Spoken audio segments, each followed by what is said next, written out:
പ്രാർത്ഥിച്ചാരംഭിക്കാം. സ്വർഗസ്ഥനായ ഞങ്ങളുടെ പിതാവേ, നിന്റെ തിരുനാമം പരിശുദ്ധമാകപ്പെടണമേ. നിന്റെ രാജ്യം വരയണമേ. നിന്റെ തിരുവിഷ്ടം സ്വർഗത്തിലെ പോലെ ഭൂമിയിലുമാകണമേ.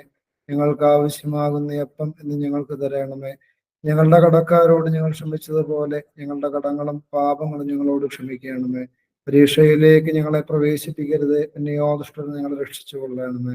എന്തുകൊണ്ടെന്നാൽ രാജ്യവും ശക്തിയും മഹത്വവും എന്നേക്ക് നിനക്കുള്ളതാകുന്നു. ആമീൻ. കൃപ നിറഞ്ഞ മറിയമേ, നിനക്ക് സമാധാനം. ഞങ്ങളുടെ കർത്താവ് നിന്നോട് കൂടെ സ്ത്രീകളിൽ നീ വാഴ്ത്തപ്പെട്ടവളാകുന്നു. നിന്റെ ഉദരഫലമായ യേശുമിശിഹ വാഴ്ത്തപ്പെട്ടവനാകുന്നു. ശുദ്ധമുള്ള കന്യകമർത്തമറിയമേ, തമ്പുരാന്റെ അമ്മേ, പാപികളായ ഞങ്ങൾക്ക് വേണ്ടി ഇപ്പോഴും എപ്പോഴും ഞങ്ങളുടെ മരണസമയത്തും ദൈവം തമ്പുരാനോട് അപേക്ഷിച്ചു കൊള്ളണമേ. ആമേൻ. ത്രിയേക ദൈവത്തിന്റെ വലിയ തിരുനാമത്തിന് മഹത്വം ഉണ്ടായിരിക്കട്ടെ. കർത്താവിൽ പ്രിയരെ, നമ്മുടെ ഇയ്യോബിന്റെ പുസ്തകമാണല്ലോ പഠിച്ചുകൊണ്ടിരിക്കുന്നത്. കഴിഞ്ഞയാഴ്ച ഇയ്യോബിന്റെ പുസ്തകം 3 മുതൽ 5 വരെയുള്ള അധ്യായങ്ങൾ പഠിക്കുവാനായിട്ട് പരിശ്രമിച്ചു. 3-ാം അധ്യായത്തിൽ ഇയ്യോബ്, അതുവരെ നിശബ്ദനായിരുന്ന ഇയ്യോബ്, 3-ാമത്തെ അധ്യായത്തിന്റെ ആരംഭം മുതൽ അദ്ദേഹത്തിന്റെ ജനന ദിവസത്തെ ശപിക്കുകയും തുടർന്നുള്ള കുറെ ശാപങ്ങളൊക്കെയാണ് അദ്ദേഹം നടത്തുന്നത്. പിന്നെ അദ്ദേഹത്തിന്റെ സഹനത്തിന്റെ ആഴങ്ങളെ പറ്റിയെല്ലാം അദ്ദേഹം പറയുകയും ചെയ്യുന്ന ഒരു ഭാഗമാണ് 3-ാം അധ്യായം. 4-ഉം 5-ഉം അധ്യായങ്ങൾ അദ്ദേഹത്തിന്റെ ഏറ്റവും അടുത്ത ഒരു സുഹൃത്തായ തേമാന്യനായ എലീഫസ് ഈ ഇയ്യോബ് പറഞ്ഞതിന് എതിരായി ഇയ്യോബിനെ കുറ്റപ്പെടുത്തിക്കൊണ്ട് പറയുന്ന കുറെ കാര്യങ്ങളാണ് നമുക്ക് കണ്ടെത്താനായിട്ട് സാധിക്കുന്നത്. ഓർത്തു നോക്കുക, നിർദോഷിയായി നശിച്ചവൻ ആര്, നേരുള്ളവൻ എവിടെ മുടിഞ്ഞു പോയിട്ടുള്ളൂ എന്നെല്ലാം പറഞ്ഞ് ഇയ്യോബ് അതിന്റെ പരോക്ഷമായിട്ടാണ് പറയുന്നത്, പ്രത്യക്ഷമായിട്ട് പറയുന്നില്ല. അതായത് ദോഷിയാണെന്നും അതുപോലെ തന്നെ നേരില്ലാത്തവനാണെന്നും എന്നൊക്കെ വരുത്തി തീർക്കാൻ തക്കമുള്ള സംസാരങ്ങളാണ് എലീഫസ് ഈ സമയത്ത് ഇയ്യോബിനോട് പറയുന്നത്. അങ്ങനെ അതിനുശേഷം അദ്ദേഹം ഒരു ഉപദേശം ഇയ്യോബിന് കൊടുക്കുകയാണ്. ഞാനായിരുന്നെങ്കിൽ, അതായത് 5-ാം അധ്യായം 8-ാമത്തെ വാക്യം, ഞാനോ ദൈവത്തിങ്കലേക്ക് നോക്കുമായിരുന്നു, എന്റെ കാര്യം ദൈവത്തിങ്കൽ ഏൽപ്പിക്കുമായിരുന്നു. അപ്പൊ ഇയ്യോബിനെ പറ്റി അങ്ങനെ ഒരു തെറ്റായ പരാമർശം കൂടെ അദ്ദേഹം പറയുകയാണ്. അതായത് ഇയ്യോബ് സ്വന്തം കഴിവിലും സ്വന്തം ശക്തിയിലും ഒക്കെയാണ് ഇപ്പൊ ആശ്രയിക്കുന്നതെന്ന് ഒരു ധ്വനി ആ ഭാഗത്ത് നമുക്ക് കണ്ടെത്താനായിട്ട് സാധിക്കും. എലീഫസ് പറയുകയാണ്, ഈ സമയത്ത് നിന്റെ ഈ അവസ്ഥകളിലൂടെ ഞാനാണ് കടന്നു പോയിരുന്നതെങ്കിൽ ഈ സമയത്ത് ഞാൻ പരിപൂർണമായിട്ടും ദൈവത്തിൽ ആശ്രയിക്കുമായിരുന്നു എന്ന് പറയുകയാണ്. അതിനുശേഷം കഴിഞ്ഞ ആഴ്ച ഒരല്പം സ്പീഡിൽ പറഞ്ഞു വിട്ട ഒരു ഭാഗമാണ് 5-ാം അധ്യായം 17-ഉം 18-ഉം വാക്യങ്ങൾ. ഒന്നെടുക്കാമോ? 5-ാം അധ്യായം 17-ഉം 18-ഉം വാക്യങ്ങൾ. ദൈവം ശാസിക്കുന്ന മനുഷ്യൻ ഭാഗ്യവാൻ. സർവശക്തന്റെ ശിക്ഷ നീ നിരസിക്കരുത്. അവൻ മുറിവേൽപ്പിക്കുകയും മുറി കെട്ടുകയും ചെയ്യുന്നു. അവൻ ചതയ്ക്കുകയും തൃക്കൈ പൊറിപ്പിക്കുകയും ചെയ്യുന്നു. ഇത് ഒന്നുകൂടെ എടുത്തു പറയാനുള്ള കാര്യം, പഴയ നിയമത്തിലും പുതിയ നിയമത്തിലും ഒത്തിരി ഇടത്ത് ഈ ഒരു ഭാഗം കോട്ട് ചെയ്തിട്ടുണ്ട്. ഞാൻ കഴിഞ്ഞ ആഴ്ച തന്നെ സൂചിപ്പിച്ചായിരുന്നു. പഴയ നിയമത്തിൽ മറ്റൊരു ഭാഗത്ത് ഉള്ളത് സദൃശ്യവാക്യം 3-ാം അധ്യായം 11-ഉം 12-ഉം വാക്യങ്ങൾ. ഒന്ന് വായിക്കാമോ? സദൃശ്യവാക്യം 3-ന്റെ 11, 12 വാക്യങ്ങൾ. ഇത് തന്നെയാണ് അവിടെയും രേഖപ്പെടുത്തി വെച്ചിരിക്കുന്നത്. മകനെ, യഹോവയുടെ ശിക്ഷയെ നിരസിക്കരുത്, അവന്റെ ശാസനയിൽ മുഷിയുകയും അരുത്. അപ്പൻ ഇഷ്ടപുത്രനോട് ചെയ്യുന്നത് പോലെ യഹോവ താൻ സ്നേഹിക്കുന്നവനെ ശിക്ഷിക്കുന്നു. മതി. ദൈവം സ്നേഹിക്കുന്നവനെ ദൈവം ശാസിക്കുകയും ശിക്ഷിക്കുകയും ചെയ്യുന്നുവെന്ന് രേഖപ്പെടുത്തി വെച്ച ഒത്തിരി ഭാഗങ്ങളുണ്ട്. അതാണ് ഇപ്പൊ സദൃശ്യവാക്യത്തിൽ നമ്മൾ വായിച്ചത്. പുതിയ നിയമത്തിലേക്ക് പോകുമ്പോൾ എബ്രായർക്ക് എഴുതിയ ലേഖനം എടുക്കാമോ? എബ്രായർ 12-ാം അധ്യായം 5 മുതലുള്ള വാക്യങ്ങളൊന്ന് വായിക്കാമോ? എബ്രായർ 12-ാം അധ്യായം 5 മുതലുള്ള വാക്യങ്ങൾ. എബ്രായർ 12.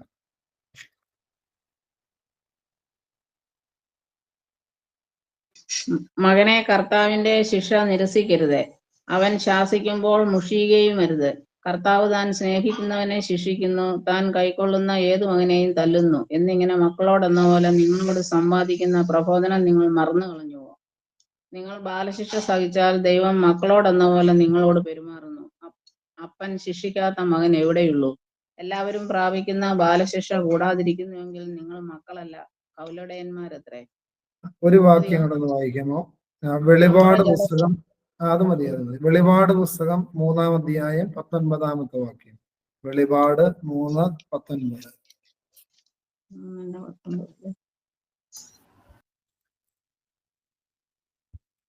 ഞാൻ നിന്നോട് ബുദ്ധി പറയുന്നു, എനിക്ക് പ്രിയമുള്ളവരൊക്കെയും ഞാൻ ശാസിക്കുകയും ശിക്ഷിക്കുകയും ചെയ്യുന്നു. ആകയാൽ നീ ജാഗ്രതയുള്ളവനായിരിക്കുക, മാനസാന്തരപ്പെടുക. ഞാൻ വാതിൽക്കൽ നിന്ന് മുട്ടുന്നു. ആരെങ്കിലും എന്റെ ശബ്ദം കേട്ട് വാതിൽ തുറന്നാൽ ഞാൻ അവന്റെ അടുക്കൽ ചെന്ന് അവനോടും അവൻ എന്നോടും കൂടെ അത്താഴം കഴിക്കും. ജയിക്കുന്നവന് ഞാൻ എന്നോടുകൂടെ എന്റെ സിംഹാസനത്തിൽ ഇരിക്കും. പ്രിയപ്പെട്ടവരെ, ഇത് ഈ ഒരു വാക്യം കൂടുതലായിട്ട് എടുത്ത് ചിന്തിക്കാനുള്ള കാര്യം, വേദപുസ്തകത്തിന്റെ പഴയ നിയമത്തിലും പുതിയ നിയമത്തിലുമെല്ലാം ഒത്തിരി ഇടങ്ങളിൽ ദൈവം ശാസിക്കുന്ന മനുഷ്യൻ അല്ലെങ്കിൽ ദൈവം ശിക്ഷിക്കുന്ന മനുഷ്യൻ ഭാഗ്യവാൻ എന്നുള്ള ഒരു സംബോധനയോടുകൂടെ പലയിടങ്ങളിൽ ഇത് രേഖപ്പെടുത്തി വെച്ചിട്ടുണ്ട്. അതുകൊണ്ട് ജീവിതത്തിൽ ദൈവികമായിട്ട് ജീവിക്കുന്ന വ്യക്തികളാണെങ്കിലും പലപ്പോഴും ചില ശോധനകളും വേദനകളും പരീക്ഷണങ്ങളും തകർച്ചകളുമെല്ലാം രോഗപീഠകളൊക്കെ വരാനായിട്ട് സാധ്യതയുണ്ട്. കാരണം നമ്മുടെ ജീവിതത്തെ കർത്താവ് തന്നെ പറയുന്നുണ്ട്, ചെത്തി വെടിപ്പാക്കുന്ന ഒരു പ്രക്രിയ ജീവിതത്തിൽ ഉണ്ടാകുമെന്ന് പുതിയ നിയമത്തിൽ യോഹന്നാന്റെ സുവിശേഷത്തിൽ കർത്താവ് വളരെ വ്യക്തമായിട്ട് പഠിപ്പിക്കുന്നുണ്ട്. അതുകൊണ്ട് ജീവിതത്തിലെ കുറെ തെറ്റായ വശങ്ങളെയെല്ലാം കർത്താവ് ശുദ്ധീകരിച്ച് ഒരു നല്ല വിശുദ്ധിയുടെ അനുഭവത്തിലേക്ക് നമ്മളെ നയിക്കാനായിട്ട് ഇടയുണ്ട്. അതുകൊണ്ടാണ് ചിലപ്പോ നമുക്ക് സഹനങ്ങളും വേദനകളും ദുരിതങ്ങളും ഒക്കെ ദൈവം അനുവദിക്കുന്നതിന്റെ ഒരു കാരണം ഇതാണ്. അതുകൊണ്ട് പ്രിയപ്പെട്ടവരെ, ഒരു സഹനത്തിലേക്ക് പോകുമ്പോൾ അല്ലെങ്കിൽ ഒരു വേദനയിലേക്കോ ഒരു പ്രതിസന്ധിയിലേക്കോ പോകുമ്പോൾ അതോടുകൂടെ എല്ലാം തീർന്നു, ദൈവം എന്നെ ഉപേക്ഷിച്ചു, ഇങ്ങനെയുള്ള ചിന്താഗതികളിലേക്കൊന്നും പോകാതിരിക്കാനായിട്ട് പ്രത്യേകം ശ്രദ്ധിക്കണം. ദൈവം ഉപേക്ഷിക്കുകയില്ല. എബ്രായ ലേഖനത്തിൽ പറയുന്നുണ്ട്, അപ്പൻ ശിക്ഷിക്കാത്ത മക്കൾ എവിടെയാണുള്ളതെന്ന്. അങ്ങനെയൊക്കെ ചോദിക്കുകയാണ്. അതുകൊണ്ട് പ്രിയപ്പെട്ടവരെ, ദൈവം നമുക്ക് അനുവദിക്കുന്ന എല്ലാ അനുഭവങ്ങളും നമ്മുടെ അനുഗ്രഹത്തിന് വേണ്ടിയിട്ടുള്ളതാണെന്ന് മാത്രം ചിന്തിക്കാനും എല്ലാത്തിനും നന്മയാണെങ്കിലും തിന്മയാണെങ്കിലും ദൈവത്തോട് നന്ദി പറയുവാനും ദൈവത്തെ മഹത്വപ്പെടുത്തുവാനും ശ്രദ്ധിക്കണമെന്ന് സ്നേഹത്തോടെ ഓർപ്പിക്കുകയാണ്. ഇന്ന് നമ്മൾ 6 മുതലുള്ള അധ്യായങ്ങൾ ആണല്ലോ പഠിക്കുവാനായിട്ട് ആഗ്രഹിക്കുന്നത്. അപ്പൊ ഏലിഫസിന്റെ അദ്ദേഹത്തിന്റെ സംസാരത്തിന് മറുപടി ആയിട്ട് ഇയ്യോബ് പിന്നീട് സംസാരിക്കുന്നതാണ് 6ഉം 7ഉം അധ്യായങ്ങൾ. അതിന്റെ ആദ്യത്തെ ഭാഗം എങ്ങനെയാണ്? 6-ാം അധ്യായം 1-ാമത്തെ വാക്യം. അതിന് ഇയ്യോബ് ഉത്തരം പറഞ്ഞതെന്തെന്നാൽ, അയ്യോ, എന്റെ വ്യസനം ഒന്ന് തൂക്കി നോക്കിയെങ്കിൽ, എന്റെ വിപത്ത് സ്വരൂപിച്ച തുലാസിൽ വെച്ചെങ്കിൽ, അത് കടൽപ്പുറത്തെ മണലിനേക്കാൾ ഭാരമേറുന്നത്. അതുകൊണ്ട് എന്റെ വാക്ക് തെറ്റിപ്പോകുന്നു. സർവശക്തന്റെ അസ്ത്രങ്ങൾ എന്നിൽ തറച്ചിരിക്കുന്നു. അവയുടെ വിഷം എന്റെ ആത്മാവ് കുടിക്കുന്നു. ദൈവത്തിന്റെ ഘോരത്വങ്ങൾ എന്റെ നേരെ അണിനിരന്നിരിക്കുന്നു. പ്രിയപ്പെട്ടവർ, ഇയ്യോബ് തന്റെ സഹനത്തിന്റെ ആഴവും അതിന്റെ കാഠിന്യവും ഒക്കെ പറയാനായിട്ട് ഒരു പരിശ്രമം നടത്തുകയാണ്. അതുകൊണ്ട് അദ്ദേഹം പറയുന്നത്, അയ്യോ, എന്റെ വ്യസനം ഒന്ന് നോക്കിയിരുന്നെങ്കിൽ, എന്റെ വിപത്ത് സ്വരൂപിച്ച് തുലാസിൽ വെച്ചിരുന്നെങ്കിൽ. എന്നിട്ട് അദ്ദേഹം പറയാം, അത് കടൽപ്പുറത്തെ മണലിനേക്കാൾ ഭാരമുള്ളതായിരിക്കുമെന്ന് അദ്ദേഹം പറയും. അത്രമേൽ സഹനത്തിന്റെ തീച്ചൂളയിലൂടെ സഞ്ചരിച്ചു കൊണ്ടിരിക്കുന്ന മനുഷ്യനാണ് ഇയ്യോബ്. പ്രിയപ്പെട്ടവരെ, അതിന്റെ കാരണം എന്താണെന്ന് ഈ 4-ാമത്തെ വാക്യത്തിൽ ഇയ്യോബ് പറയുകയാണ്. തന്റെ സഹനങ്ങളുടെ എല്ലാം കാരണം എന്താണെന്ന് 4-ാമത്തെ വാക്യം ഒന്ന് വായിക്കാമോ? നേരത്തെ വായിച്ചതാണ്, ഒന്നുകൂടെ വായിക്കാമോ? സർവശക്തന്റെ അസ്ത്രങ്ങൾ എന്നിൽ തറച്ചിരിക്കുന്നു. അവയുടെ വിഷം എന്റെ ആത്മാവ് കുടിക്കുന്നു. ദൈവത്തിന്റെ ഘോരത്വങ്ങൾ എന്റെ നേരെ അണിനിരന്നിരിക്കുന്നു. അതെ, ഇയ്യോബിന്റെ എല്ലാ പ്രയാസങ്ങളുടെയും കാരണം എന്തെന്ന് ഇയ്യോബ് പറയുകയാണ്. സർവശക്തനായ ദൈവത്തിന്റെ അസ്ത്രങ്ങൾ എന്നിൽ തറച്ചിരിക്കുന്നു. അവയുടെ വിഷം എന്റെ ആത്മാവ് കുടിക്കുന്നു. ദൈവത്തിന്റെ ഘോരത്വങ്ങൾ എന്റെ നേരെ അണിനിരന്നിരിക്കുന്നു. അപ്പോ ദൈവത്തിൽ നിന്ന് വന്ന ഒരു സഹനം, അല്ലെങ്കിൽ ദൈവം അനുവദിച്ച ഈ ഒരു സഹനമാണ് ഇന്ന് കാണുന്ന എല്ലാ ദുഃഖങ്ങൾക്കും വേദനകൾക്കും അല്ലെങ്കിൽ സഹനത്തിന്റെ കാഠിന്യത്തിനൊക്കെ കാരണമെന്ന് അദ്ദേഹം പറയുവാനായിട്ട് പരിശ്രമിക്കുകയാണ്. അതിനുശേഷം 5ഉം 6ഉം വാക്യങ്ങളിൽ അദ്ദേഹം ഒരു പഴഞ്ചൊല്ല് ഒക്കെ ഉപയോഗിക്കുകയാണ്. 1-2 പഴഞ്ചൊല്ലുകളൊക്കെ ഉപയോഗിച്ച് തന്റെ വേദനയുടെ അവസ്ഥയെ ഒന്നുകൂടെ വിവരിക്കാനായിട്ട് പരിശ്രമിക്കുകയാണ്. പുല്ലുള്ളിടത്ത് കാട്ടുകഴുത ചിനയ്ക്കുമോ, തീറ്റി തിന്നുമ്പോൾ കാള മുക്കറയിടുമോ, രുചിയില്ലാത്തത് ഉപ്പ് കൂടാതെ തിന്നാമോ, മുട്ടയുടെ വെള്ളയ്ക്ക് രുചിയുണ്ടോ? അതായത് ഇതിനൊന്നും ഇല്ല എന്നാണ് നമുക്ക് മറുപടി പറയാനായിട്ട് സാധിക്കുക. അതുകൊണ്ട് പ്രിയപ്പെട്ടവർ, ഇദ്ദേഹത്തിന്റെ വേദനകളുടെ എല്ലാം കാര്യം അദ്ദേഹത്തിന്റെ സഹനമാണെന്ന് അദ്ദേഹം പറയുകയാണ്. അതായത് രുചിയില്ലാത്തത് ഉപ്പ് കൂടാതെ തിന്നാമോ, ജീവിതമുണ്ട്, പക്ഷെ സഹനമാണ്, അതുകൊണ്ട് ജീവിതത്തിന് ഒരു സന്തോഷവും ഇല്ലെന്ന് അദ്ദേഹം പറയുവാനായിട്ട് പരിശ്രമിക്കുകയാണ്. അതിനുശേഷം 7ാമത്തെ വാക്യം, തൊടുവാൻ എനിക്ക് വെറുപ്പ് തോന്നുന്നത് എനിക്ക് അറപ്പുള്ള ഭക്ഷണമായിരിക്കുന്നു. അതായത് ഈ സാഹചര്യത്തിൽ അദ്ദേഹം പറയുകയാണ്, എനിക്ക് തൊടാൻ അറപ്പ് തോന്നുന്നത് ഞാൻ കഴിച്ചുകൊണ്ടിരിക്കുന്ന ഭക്ഷണമാണ്. എന്തായിരിക്കും അങ്ങനെ പറയാനുള്ള കാര്യം? ഈ സാഹചര്യത്തിൽ അതിന് വേദ പണ്ഡിതന്മാരും ഒക്കെ പറയുന്നത്, അവരൊരു അഭിപ്രായം പറയുന്നതാണ്, ഈ സമയത്ത് അദ്ദേഹം രോഗപീഠകളിലൂടെ കടന്നു പോവുകയാണ്. ഒരുപക്ഷെ വൈദ്യനെ കണ്ടിരിക്കാം. അപ്പൊ വൈദ്യൻ നൽകിയിരിക്കുന്ന മരുന്നുകളും പഥ്യത്തോടു കൂടെയുള്ള ഭക്ഷണവും ഒക്കെയാണ് അദ്ദേഹത്തിന് ഈ കാലയളവിൽ വളരെ വെറുപ്പായി തോന്നിയിരിക്കുന്നതെന്ന് അദ്ദേഹം പറയുകയാണ്. 107-ാം സങ്കീർത്തനത്തിൽ ഇതിനോടൊക്കെ ബന്ധപ്പെട്ട വചനങ്ങളുണ്ട്. അതായത് അവർക്ക് എല്ലാ ഭക്ഷണത്തോടും വെറുപ്പ് തോന്നി എന്ന് എഴുതി വച്ചിരിക്കുക. പാപത്തിലൂടെ ജീവിച്ചു പോയ മനുഷ്യർക്ക് വിവിധ രോഗപീഠകൾ കടന്നു വന്നപ്പോൾ എല്ലാ തരത്തിലുള്ള ഭക്ഷണത്തോടും അവർക്ക് വെറുപ്പ് തോന്നി എന്ന് എഴുതി വച്ചിരിക്കുക. ഇവിടെ ഇയ്യോബിനെ പറ്റി പറയുമ്പോൾ ഇയ്യോബിന് ഒരു പക്ഷേ ഇങ്ങനെ ആയിരിക്കാമെന്നാണ് വേദപണ്ഡിതന്മാർ പറയുന്നത്. അദ്ദേഹത്തിന്റെ മരുന്നും അതുപോലെ തന്നെ ഈ കാലയളവിൽ പഥ്യം ഒക്കെ ഉണ്ടാവാൻ സാധ്യതയുണ്ട്. ആ ഭക്ഷണമൊക്കെ കഴിക്കുമ്പോൾ അദ്ദേഹത്തിന് അത് വെറുപ്പ് തോന്നുകയാണ് എന്ന് ഇവിടെ പണ്ഡിതന്മാർ അഭിപ്രായപ്പെടുകയാണ്. 8ഉം 9ഉം വാക്യങ്ങൾ, 8ഉം 9ഉം 10ഉം വാക്യങ്ങളൊന്ന് വായിക്കാമോ? അയ്യോ, എന്റെ അപേക്ഷ സാധിച്ചെങ്കിൽ, എന്റെ വാഞ്ച ദൈവം എനിക്ക് നൽകിയെങ്കിൽ, എന്നെ തകർക്കുവാൻ ദൈവം പ്രസാദിച്ചെങ്കിൽ, തൃക്കൈ നീട്ടി എന്നെ ഖണ്ഡിച്ചു കളഞ്ഞെങ്കിൽ, അങ്ങനെ എനിക്ക് ആശ്വാസം ലഭിക്കുമായിരുന്നു. കനിവറ്റ വേദനയിൽ ഞാൻ ഉല്ലസിക്കുമായിരുന്നു. പരിശുദ്ധന്റെ വചനങ്ങളെ ഞാൻ നിഷേധിച്ചിട്ടില്ലല്ലോ. മതി. അയ്യോ, എന്റെ അപേക്ഷ സാധിച്ചെങ്കിൽ. അപ്പൊ ഈ സമയത്ത് എല്ലാം ഇയ്യോബിന്റെ ഹൃദയത്തിൽ ഒരു അപേക്ഷയുണ്ട്, ദൈവത്തോടുള്ള ഒരു പ്രാർത്ഥന അദ്ദേഹം നടത്തിക്കൊണ്ടിരിക്കുക. അല്ലെങ്കിൽ ഇങ്ങനെ പറയേണ്ട കാര്യമില്ലല്ലോ. അയ്യോ, എന്റെ അപേക്ഷ സാധിച്ചെങ്കിൽ, എന്റെ വാഞ്ച ദൈവം എനിക്ക് നൽകിയെങ്കിൽ, എന്റെ ആഗ്രഹപ്രകാരം ദൈവം എന്നെ അനുഗ്രഹിച്ചായിരുന്നെങ്കിൽ എന്ന് പറയുകയാണ്. എന്നിട്ട് അടുത്ത 2 വാക്യങ്ങളിലാണ് അത് എന്താണ് അദ്ദേഹത്തിന്റെ അപേക്ഷ എന്നാണ് പിന്നീട് 9ാമത്തെ വാക്യം നമുക്ക് കാണുവാനായിട്ട് സാധിക്കുന്നത്. എന്നെ തകർക്കുവാൻ ദൈവം പ്രസാദിച്ചെങ്കിൽ, തൃക്കൈ നീട്ടി എന്നെ ഖണ്ഡിച്ചു കളഞ്ഞെങ്കിൽ എന്ന് പറയുക. അതായത് മരിച്ചു പോയായിരുന്നെങ്കിൽ എന്ന് ആരാഗ്രഹിക്കുകയാണ്? ഇയ്യോബ് ആഗ്രഹിക്കുകയാണ്. അപ്പോ ഈ ഒരു സമയത്തെല്ലാം അദ്ദേഹത്തിന്റെ ഉള്ളിലുള്ള ആഗ്രഹം എന്താണ്? ദൈവത്തോടുള്ള പ്രാർത്ഥന എന്താണ്? ദൈവമേ, ഈ സഹനത്തിന്റെ ഈ തീച്ചൂളയിലൂടെ കടന്നു പോകുമ്പോൾ, അസഹനീയമായ അവസ്ഥയിലൂടെ കടന്നു പോകുമ്പോൾ ഞാൻ എൻ്റെ ജീവിതം വെറുത്തു തുടങ്ങി. ഈ ജീവിതം ഒന്ന് അവസാനിപ്പിച്ചു തരണമേ, അല്ലെങ്കിൽ തൃക്കൈ നീട്ടി എന്നെ ഖണ്ഡിച്ച് കളയണമേ എന്നൊക്കെ ഇദ്ദേഹം പ്രാർത്ഥിച്ചിരിക്കാം. അതാണ് ഇങ്ങനെ പറയുവാനായിട്ട് സാധ്യമായിരിക്കുന്നത്. 10ാമത്തെ വാക്യം ഇങ്ങനെയാണ്, അങ്ങനെ എനിക്ക് ആശ്വാസം ലഭിക്കുമായിരുന്നു. അതായത് മരിച്ചു പോയിരുന്നെങ്കിൽ എനിക്ക് ആശ്വാസം ലഭിക്കുമായിരുന്നു. കനിവറ്റ വേദനയിൽ ഞാൻ ഉല്ലസിക്കുമായിരുന്നു. പരിശുദ്ധന്റെ വചനങ്ങളെ ഞാൻ നിഷേധിച്ചിട്ടില്ലല്ലോ. അപ്പൊ മരണത്തിന് ശേഷം ഇദ്ദേഹത്തിന് പ്രത്യാശയുണ്ട്. ഇല്ലെങ്കിൽ ഇങ്ങനെ പറയുമായിരുന്നോ?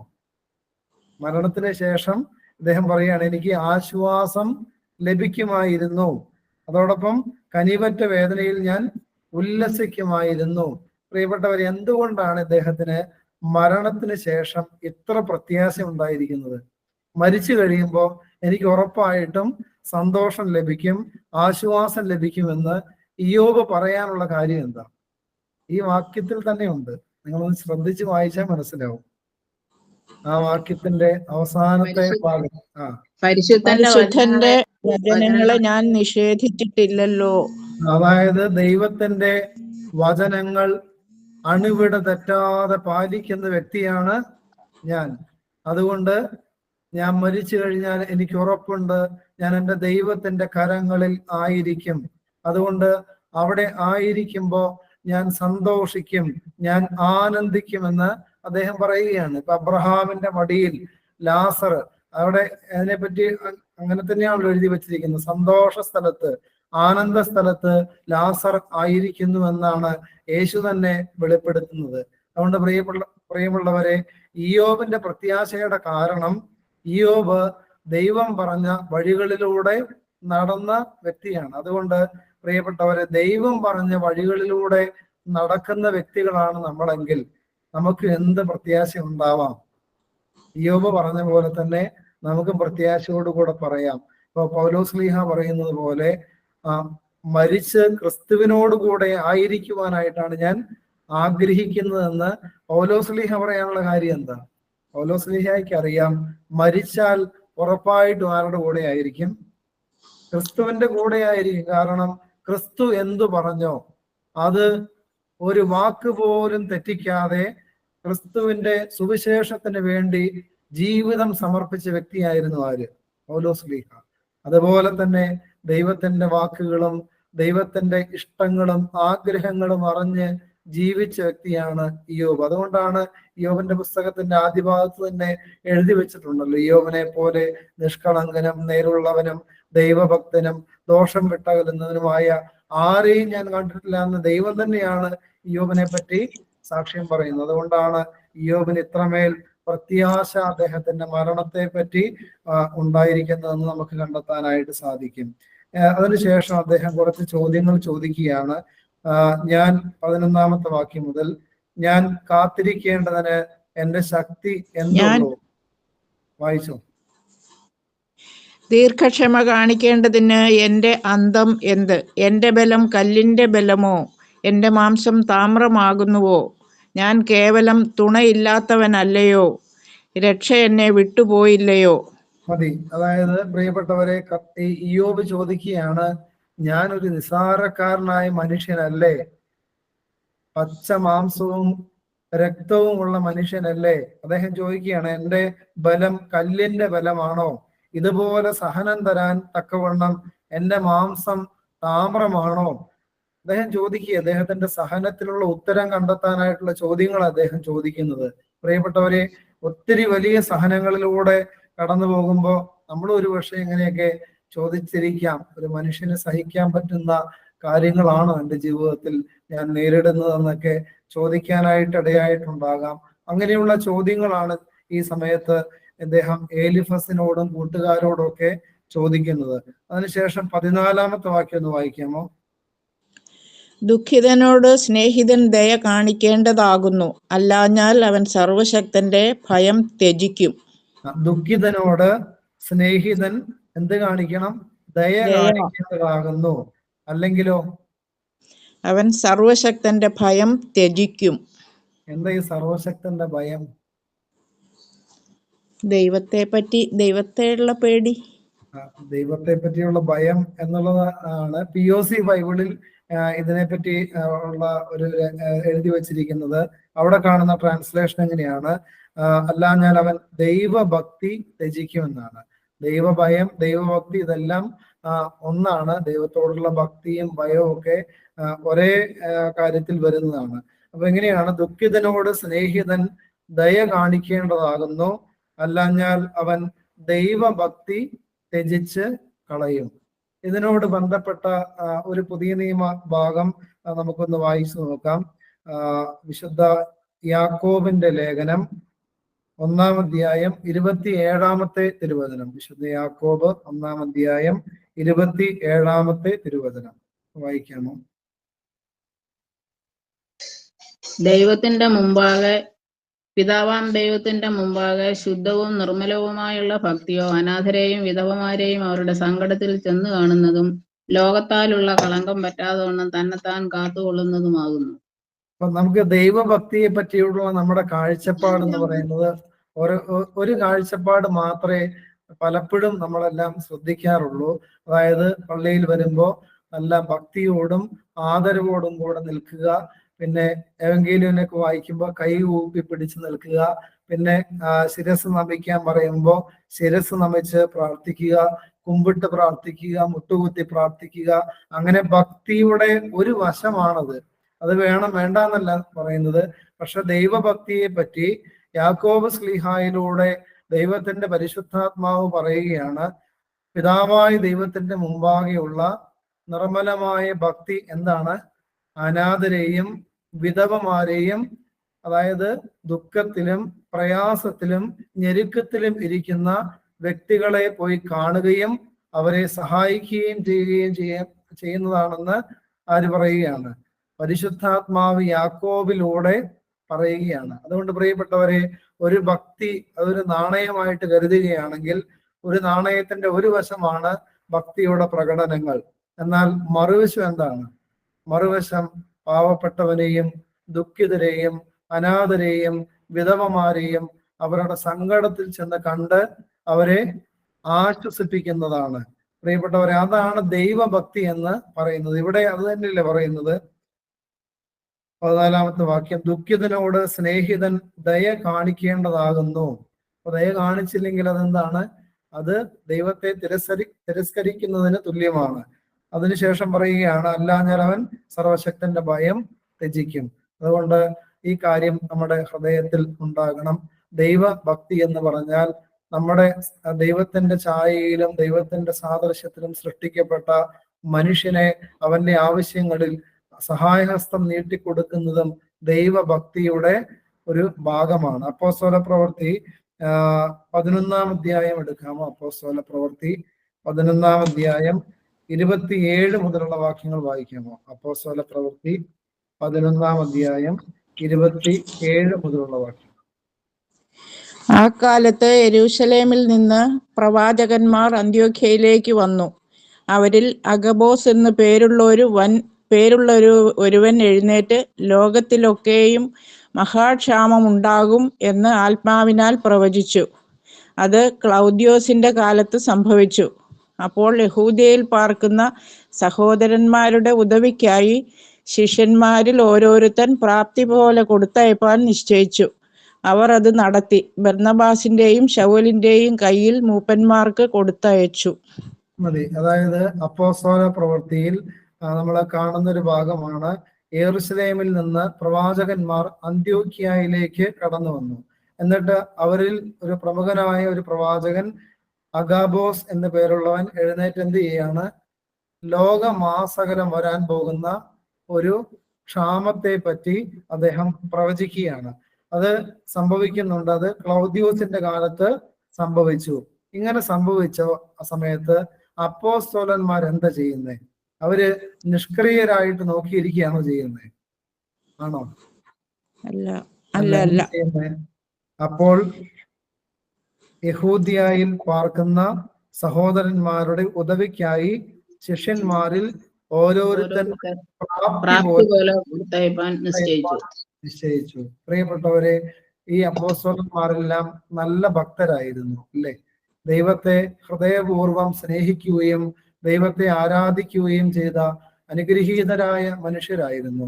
അപ്പൊ ഭക്തിയുടെ ഒരു വശം മാത്രമായിരുന്നു അത്. എന്നാൽ മറുവശം, ഇല്ലാത്തവനും വേദനയിലും ദുഃഖത്തിലും ഒക്കെ, നേരത്തിന് ഭക്ഷണമില്ലാത്തവനൊക്കെ കരുതേണ്ട ഒരു ചുമതല കൂടെ ഈ ഭക്തിയുടെ മറ്റൊരു വശമാണെന്ന് അപ്പോസ്തലന്മാരും ഇവിടെ നമുക്ക് കാണിച്ചു തരികയാണ്. അതുകൊണ്ട് പ്രിയപ്പെട്ടവരെ, പിതാവായ ദൈവത്തിന്റെ മുമ്പാകെ നിർമ്മലമായ ഭക്തി എന്ന് പറയുന്നത് അനാഥരെയും വിധവമാരെയും അവരുടെ സങ്കടത്തിൽ ചെന്ന് കാണുക, അവരെ സഹായിക്കുകയും ചെയ്യുന്നതാണ്. ആ ഒരു കാര്യം നമ്മുടെ ശ്രദ്ധയിൽ ഉണ്ടാകണമേ. ദുഃഖിതനോട് സ്നേഹിതൻ ദയ കാണിക്കേണ്ടതാകുന്നു, അല്ലാഞ്ഞാൽ അവൻ ദൈവഭക്തി ത്യജിച്ച് കളയുമെന്ന് ഇവിടെ എഴുതി വച്ചിരിക്കുകയാണ്. അതിനുശേഷം 15 മുതൽ പിന്നീട് 30 വരെയുള്ള വാക്യങ്ങൾ. ഈ ഭാഗങ്ങളിൽ ഇയ്യോബ് തന്റെ സ്നേഹിതരെ പറ്റി ഉള്ള പരാമർശങ്ങൾ നടത്തുകയാണ്. സ്നേഹിതരുടെ അവസ്ഥ എന്താണെന്ന് അദ്ദേഹം ചൂണ്ടിക്കാണിക്കുകയാണ്. ഒന്ന് വായിക്കാമോ 15 മുതലുള്ള വാക്യങ്ങൾ? എന്റെ സഹോദരന്മാർ ഒരു തോട് പോലെ എന്നെ ചതിച്ചു, വറ്റിപ്പോകുന്ന തോടുകളുടെ ചാൽ പോലെ തന്നെ. നീർക്കട്ട കൊണ്ട് അവ കലങ്ങിപ്പോകുന്നു, ഹിമം അവയിൽ ഉരുകി കാണാതെ പോകുന്നു. ചൂട് പിടിക്കുന്നേരം അവ വറ്റിപ്പോകുന്നു, ഉഷ്ണമാകുമ്പോൾ അവ അവിടെ നിന്ന് പോയിപ്പോകുന്നു. സാർത്ഥങ്ങൾ വഴി വിട്ട് തിരിഞ്ഞു ചെല്ലുന്നു, അവ മരുഭൂമിയിൽ ചെന്ന് നശിച്ചു പോകുന്നു. തേമയുടെ സാർത്ഥങ്ങൾ തിരിഞ്ഞു നോക്കുന്നു, ശെബയുടെ യാത്രാഗണം അവയ്ക്കായി പ്രതീക്ഷിക്കുന്നു. പ്രതീക്ഷിച്ചതുകൊണ്ട് അവർ ലജ്ജിക്കുന്നു, അവിടത്തോളം ചെന്ന് നാണിച്ചു പോകുന്നു. നിങ്ങളും ഇപ്പോൾ അതുപോലെ വിപത്ത് കണ്ടിട്ട് നിങ്ങൾ പേടിക്കുന്നു. മതി. അതായത് ഇപ്പോ അദ്ദേഹത്തിന്റെ സ്നേഹിതരെ പറ്റിയുള്ള ഇപ്പോ ഇയ്യോബിന്റെ കാഴ്ചപ്പാടാണ് ഇയ്യോബ് പറയുന്നത്. എന്റെ സഹോദരന്മാർ ഒരു തോട് പോലെ എന്നെ ചതിച്ചു. എങ്ങനെയാണ് തോട് ചതിക്കുന്നത്? എങ്ങനെയാണ്? അതായത് അവിടെ തന്നെ എഴുതി വെച്ചിട്ടുണ്ട്, ചൂട് പിടിക്കുന്നേരം അവ വറ്റിപ്പോകുന്നു, ഉഷ്ണമാകുമ്പോൾ അവ അവിടെ നിന്ന് പോയി പോകുന്നു. അതായത് ഒരു പ്രതികൂല കാലാവസ്ഥ വന്നപ്പോ എന്ത് സംഭവിക്കുന്നേ? ഈ വെള്ളം, തോട്ടിലെ വെള്ളം വറ്റിപ്പോവുകയാണ്. അപ്പൊ തോട്ടിൽ വെള്ളം അന്വേഷിച്ച് വരുന്നവർക്ക് വെള്ളം കിട്ടുമോ? വെള്ളം കിട്ടില്ല. അതുകൊണ്ടാണ് താഴെ എഴുതിയിരിക്കുന്നത്, സാർത്ഥങ്ങൾ വഴി വിട്ട് തിരിഞ്ഞ് ചെല്ലുന്നു, അവ മരുഭൂമിയിൽ ചെന്ന് നശിച്ചു പോകുന്നു. സാർത്ഥങ്ങൾ എന്ന് പറഞ്ഞാൽ യാത്രാ സംഘം എന്നാണ് അതിന്റെ അർത്ഥം. യാത്രാ സംഘങ്ങൾ വഴി വിട്ട് തിരിഞ്ഞ് ചെല്ലുന്നു, അവ മരുഭൂമിയിൽ ചെന്ന് നശിച്ചു പോകുന്നു. അതായത് ഈ തോട് ഉണ്ടെന്നുള്ള ഒരു പ്രതീക്ഷയിൽ ഈ മരുഭൂ യാത്രയൊക്കെ നടത്തുന്ന വ്യക്തികൾ അതിന്റെ അരികിൽ പോയി നോക്കുമ്പോൾ എന്തില്ല? വെള്ളമില്ല, അവരവിടെ കിടന്ന് നശിച്ചു പോകുന്നു എന്ന് പറയുകയാണ്. തേമായുടെ സാർത്ഥങ്ങൾ, അതായത് തേമാന്യരുടെ യാത്രാ സംഘങ്ങൾ തിരിഞ്ഞു നോക്കുന്നു. ശബന്യരുടെ യാത്രാഗണം, ശബയുടെ എന്നാണ് ഇവിടെ എഴുതിയിരിക്കുന്നത്, ശബന്യരുടെ യാത്രാഗണം അവയ്ക്കായി പ്രതീക്ഷിച്ചത് കൊണ്ട് അവർ ലജ്ജിക്കുന്നു, അവിടത്തോളം ചെന്ന് നാണിച്ചു പോകുന്നു. എന്നിട്ട് ഇയ്യോബ് പറയുകയാണ്, ഇതേ അവസ്ഥയാണ് ഇപ്പോ നിങ്ങൾക്ക്. അതായത് ഞാൻ ആശ്വാസം ആഗ്രഹിച്ച് നിങ്ങളുടെ അടുത്ത് വന്നു. മരുഭൂമിയിൽ വേഴാമ്പൽ ഒരു തുള്ളി വെള്ളത്തിന് ആഗ്രഹിക്കുന്നത് പോലെ, അല്ലെങ്കിൽ വരണ്ട ഭൂമി ഒരു മഴയ്ക്ക് വേണ്ടി ആഗ്രഹിക്കുന്നത് പോലെ ഞാൻ നിങ്ങളിൽ നിന്ന് ആശ്വാസം പ്രതീക്ഷിച്ചു. പക്ഷെ എനിക്ക് കിട്ടിയത് എന്താണ്? അതാണ് അദ്ദേഹം പറയുന്നത്, നിങ്ങൾ ഇപ്പോൾ അതുപോലെ ആയി, വിപത്ത് കണ്ടിട്ട് നിങ്ങൾ പേടിക്കുന്നു.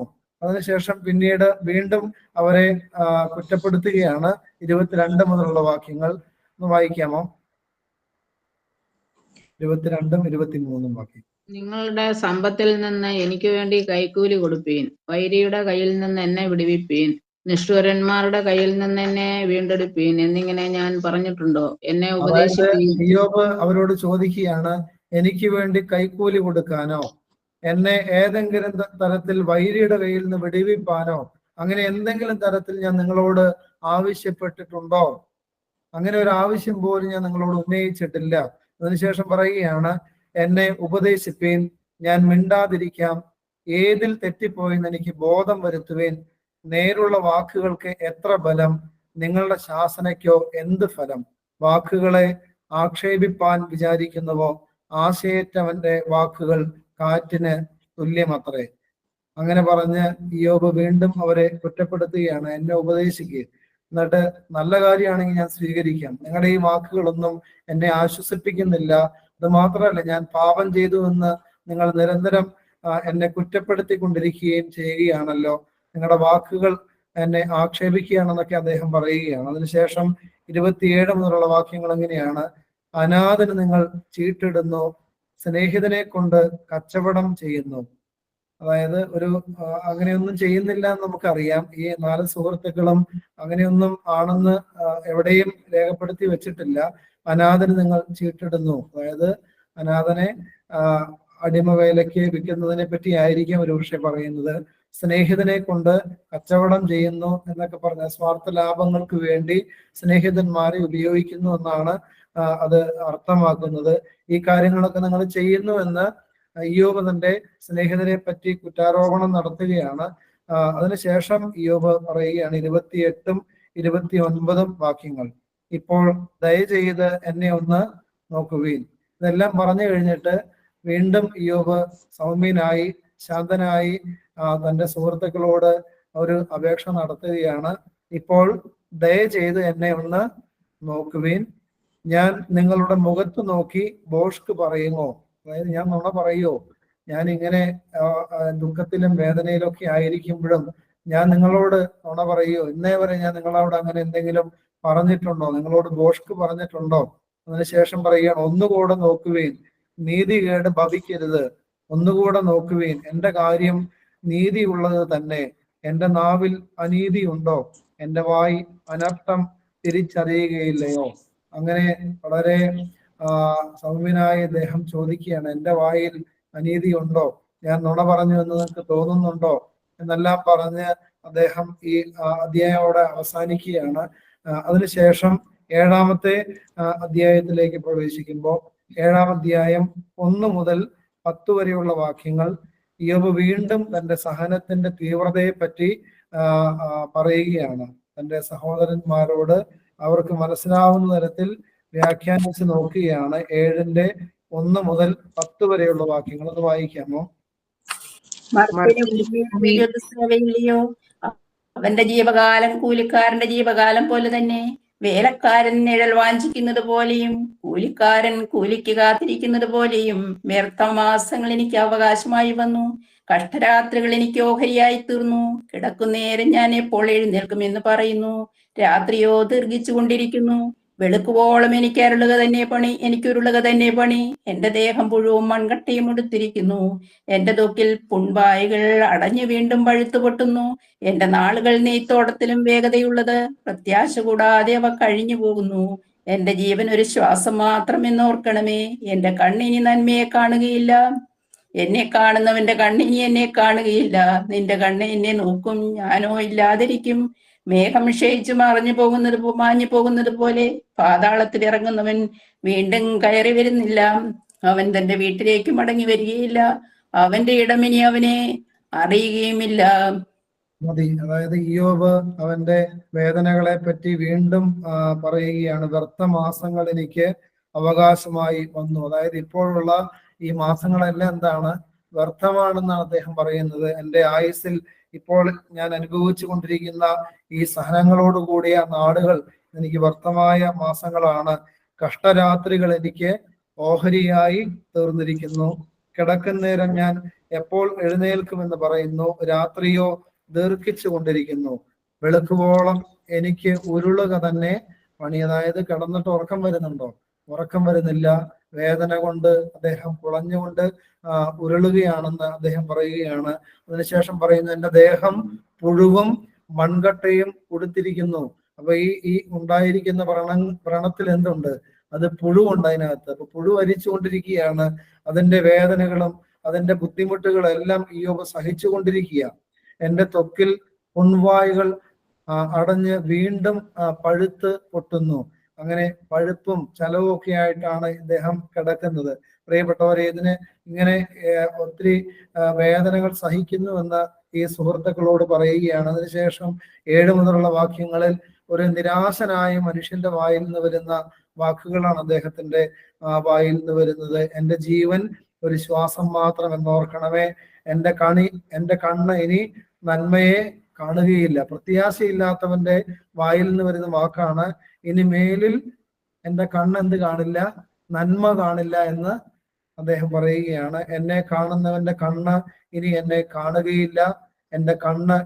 നിന്റെ കണ്ണ് എന്നെ നോക്കും, ഞാനോ ഇല്ലാതിരിക്കും. മേഘം ക്ഷയിച്ച് മാഞ്ഞു പോകുന്നത് പോലെ പാതാളത്തിലേക്ക് ഇറങ്ങുന്നവൻ വീണ്ടും കയറി വരുന്നില്ല. അങ്ങനെ ഒരു നിരാശയുടെ വാക്കുകളെല്ലാം അദ്ദേഹം ആ ഭാഗത്ത് പറയുകയാണ്. പിന്നീട് 11 മുതൽ 21 വരെയുള്ള വാക്യങ്ങളിൽ ഇയ്യോബ് ഇതുവരെ ദൈവത്തോട് ഒരു പരിഭവമോ ഒരു പരാതിയോ പറയുന്നതായിട്ട് നമ്മൾ കാണുന്നില്ല. എന്നാൽ ഇവിടെ മുതൽ നമ്മൾ ദൈവത്തോട് അദ്ദേഹം പരാതി പറയുന്നതൊക്കെ നമ്മൾ കാണാനായിട്ട് തുടങ്ങുകയാണ്. അദ്ദേഹത്തിന്റെ പരിഭവങ്ങൾ അദ്ദേഹം ഹൃദയത്തിലുള്ളതെല്ലാം വിളിച്ചു പറയുകയാണ്.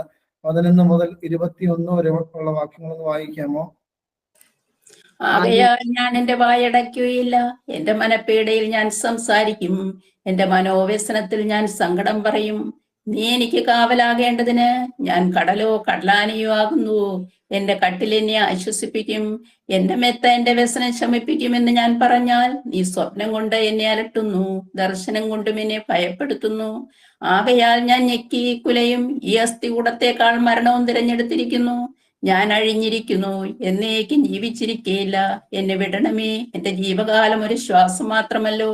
മർത്തിനെ നീ ഗണ്യമാക്കേണ്ടതിനും അവന്റെ മേൽ ദൃഷ്ടി വയ്ക്കേണ്ടതിനും അവനെ രാവിലെ തോറും സന്ദർശിച്ച് മാത്രതോറും പരീക്ഷിക്കേണ്ടതിനും അവനെന്തുള്ളൂ? നീ എത്രത്തോളം നിന്റെ നോട്ടമെങ്കിൽ നിന്ന് മാറ്റാതിരിക്കും? ഞാൻ ഉമിനീർ ഇറക്കുവോളം എന്നെ വിടാതെയും ഇരിക്കും. ഞാൻ പാപം ചെയ്തുവെങ്കിൽ മനുഷ്യപാലകനെ ഞാൻ നിനക്കെന്ത് ചെയ്യുന്നു? ഞാൻ എനിക്ക് തന്നെ ഭാരമായിരിക്കത്തക്കവണ്ണം നീ എന്നെ നിനക്ക് ലക്ഷ്യമായി വച്ചിരിക്കുന്നതെന്ത്? എന്റെ അതിക്രമം നീ ക്ഷമിക്കാതെയും അകൃത്യം മോചിക്കാതെയും ഇരിക്കുന്നതെന്ത്? ഇപ്പോൾ ഞാൻ പൊടിയിൽ കിടക്കും, നീ എന്നെ അന്വേഷിച്ചാൽ ഞാൻ ഇല്ലാതിരിക്കും. മതി. അതായത് അദ്ദേഹം ദൈവത്തോട് പരാതികളും പരിഭവങ്ങളും ഒക്കെ പറഞ്ഞുകൊണ്ടിരിക്കുകയാണ്. അതായത് എന്റെ കട്ടിൽ എന്നെ ആശ്വസിപ്പിക്കും, എന്റെ മെത്ത എന്റെ വ്യസനം ശമിപ്പിക്കും എന്ന് പറഞ്ഞ് അദ്ദേഹം കടന്നു കഴിയുമ്പോൾ എന്ത് സംഭവിക്കുന്നത്? ദുർസ്വപ്നങ്ങളും അതുപോലെ രാത്രിയിലുള്ള ഭീതികളും അദ്ദേഹത്തെ ഭയപ്പെടുത്തുകയും അത് അദ്ദേഹത്തിന് കൂടുതൽ ബുദ്ധിമുട്ടായി തീരുകയും ചെയ്യുന്നു എന്ന് അദ്ദേഹം പറയുകയാണ്. അതിനുശേഷം അദ്ദേഹം പിന്നെ പറയുകയാണ്, മർത്തിനെ നീ ഗണിക്കേണ്ടതിനും അവന്റെ മേൽ ദൃഷ്ടി വെക്കേണ്ടതിനും അവനെ രാവിലെ തോറും സന്ദർശിച്ച് മാത്രതോറും പരീക്ഷിക്കേണ്ടതിനും അവൻ എന്തുള്ളൂ? ഞാൻ എന്താ ദൈവമേ നിന്റെ മുമ്പിലുള്ളത്? എന്നെ ഇങ്ങനെ പരീക്ഷിക്കാനും എന്നെ ഇങ്ങനെ ബുദ്ധിമുട്ടിലൂടെയും സഹനത്തിലൂടെയും കടത്തിവിടാനും ഞാൻ നിന്റെ മുമ്പിൽ എന്താണുള്ളത്? എന്നിട്ട് പറയുകയാണ്, നീ എത്രത്തോളം നിന്റെ നോട്ടം എങ്കിൽ നിന്ന് മാറ്റാതിരിക്കും. ദൈവത്തിന്റെ നോട്ടമാണ് ഈ സഹനങ്ങളുടെ എല്ലാം കാരണമെന്ന് ആര് പറയുകയാണ്? ഇയ്യോബ് പറയുകയാണ്. അതുകൊണ്ട് പ്രിയപ്പെട്ടവരെ, അങ്ങനെ ഒത്തിരി പരാതികളും പരിഭവങ്ങളോടുകൂടെ അത് ആ അധ്യായം അവസാനിക്കുകയാണ്. 8-ാമത്തെ അധ്യായം, അതിന് അദ്ദേഹത്തിന്റെ അടുത്ത ഒരു സുഹൃത്താണ് ശൂഹിനായ ബിൽദാദ് ഉത്തരം പറയുകയാണ്. അതിന്റെ ആദ്യത്തെ 2 വാക്യം വായിക്കാമോ? 2, 3 വാക്യങ്ങൾ. എത്രത്തോളം നീ ഇങ്ങനെ സംസാരിക്കും? നിന്റെ വായിലെ വാക്കുകൾ വൻകാറ്റ് പോലെ ഇരിക്കും. ദൈവം ന്യായം മറിച്ചു കളയുമോ? എത്രത്തോളം നീ ഇങ്ങനെ സംസാരിക്കും? നിന്റെ വായിലെ വാക്കുകൾ വൻകാറ്റ് പോലെ ഇരിക്കും. ദൈവം ന്യായം മറച്ചു കളയുമോ? അതായത് ഇയ്യോബിനെ വീണ്ടും കുറ്റപ്പെടുത്തിക്കൊണ്ടാണ് അടുത്ത സുഹൃത്തും സംസാരിക്കുന്നത്. അതിനുശേഷം ഉള്ള വാക്യം ഇങ്ങനെയാണ്, ദൈവം ന്യായം മറച്ചു കളയുമോ? സർവശക്തൻ നീതിയെ മറച്ചു കളയുമോ? അതായത് ദൈവം നീതിമാനാണ്, ദൈവം ന്യായമുള്ളവനാണ്. നിന്റെ ജീവിതത്തിൽ വന്നതെല്ലാം നിന്റെ കയ്യിലിരിപ്പുകൊണ്ടാണെന്ന് പറയുകയാണ് അദ്ദേഹം ചെയ്യുന്നത്. അത് അതിന്റെ പ്രത്യക്ഷമായിട്ട് അദ്ദേഹം പറയുന്ന ഒരു ഭാഗമാണ് 4-ാമത്തെ വാക്യം. നിന്റെ മക്കൾ അവനോട് പാപം ചെയ്തെങ്കിൽ അവൻ അവരെ അവരുടെ അതിക്രമങ്ങൾക്ക് ഏൽപ്പിച്ചു കളഞ്ഞു. ഈ മക്കൾ മരിച്ചതിന്റെ കാര്യം എന്താണ്? അദ്ദേഹം പറയുന്ന കാര്യം എന്താണ്? നിന്റെ മക്കള് പാപികളായിരുന്നു, അതുകൊണ്ട് ദൈവം അവരെ തകർത്ത് കളഞ്ഞു. അങ്ങനെയാണ് ശൂഹിനായ ബിൽദാദ് ഇയ്യോബിനോട് ഉത്തരം പറയുന്നത്. നിങ്ങൾ ഓർക്കണം, ശരീരം മുഴുവനും വ്രണം ബാധിച്ച് അതിനകത്ത് പുഴുവരിക്കുന്നു. അതോടൊപ്പം തന്നെ ചലം പുറത്തേക്ക് വന്ന് ദുർഗന്ധം വമിച്ചുകൊണ്ടിരിക്കുന്നു. മക്കൾ 10 പേര് ഒരു ദിവസം മരിച്ചുപോയി. സർവസമ്പാദ്യവും നഷ്ടപ്പെട്ടു പോയി. തൻ്റെ കൂടെ ഇരിക്കേണ്ടവളും തന്നെ ആശ്വസിപ്പിക്കേണ്ടവളുമായ ഭാര്യ എന്ത് പറഞ്ഞു? മനുഷ്യ, നീ ഇനിയും ദൈവഭക്തി മുറുകെ പിടിക്കുകയാണ്, പോയി തൂങ്ങിച്ചാവാൻ പറഞ്ഞ് ഇങ്ങനെ ശാരീരികമായും മാനസികമായും ആത്മീയമായും ബലം നഷ്ടപ്പെട്ട് ആശ്വാസം തേടിക്കൊണ്ടിരിക്കുന്ന ഒരു മനുഷ്യനോട് പറയുകയാണ്, എന്താ പറയുന്നത്? നിന്റെ മക്കൾ മരിച്ചതിന്റെ കാരണം അവരുടെ പാപമാണ്. പ്രിയപ്പെട്ടവരെ, ആശ്വസിപ്പിക്കേണ്ടവരുടെ വായിൽ എന്താ പറയുന്നത്? കുത്തുവാക്കുകളും വേദനിപ്പിക്കുന്ന അനുഭവങ്ങളും കയറി വരികയാണ്.